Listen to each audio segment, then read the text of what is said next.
Vanaprastha literally means retiring into a forest. It is also a concept in Hindu traditions representing the third of four ashrama of human life, the other three being brahmacharya, grihastha and sannyasa. Vanaprastha is part of the Vedic ashram system, which starts when a person hands over household responsibilities to the next generation, takes an advisory role, and gradually withdraws from the world.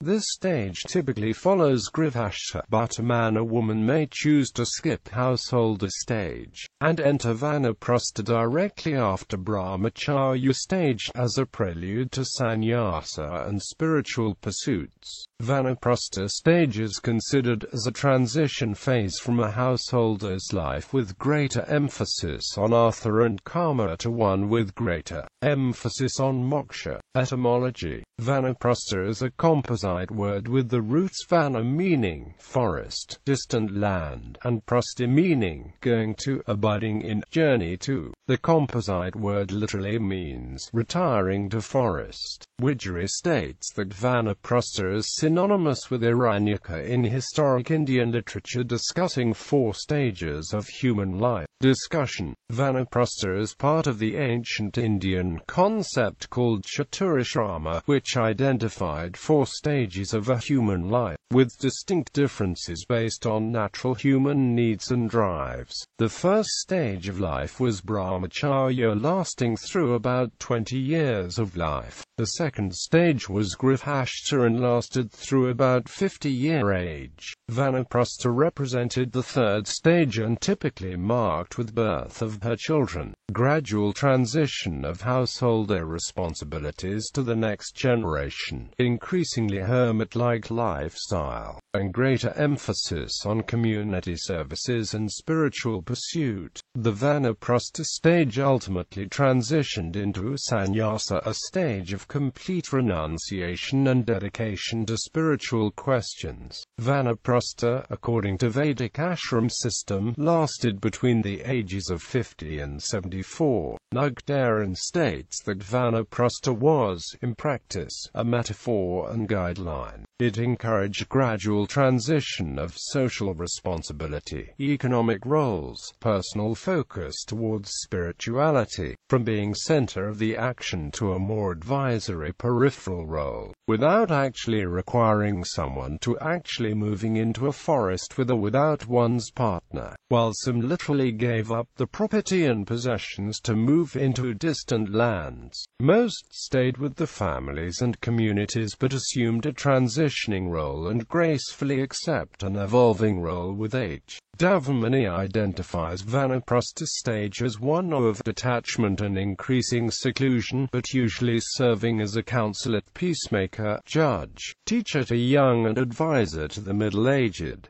Hindu traditions respected freedom and personal choice, while grihastha and vanaprastha stages of life were recommended. They were not a requirement. Any brahmacharya may, if he or she wants, skip householder and retirement stage, go straight to sannyasa stage of life, thereby renouncing worldly and materialistic pursuits and dedicating their lives to spiritual pursuits.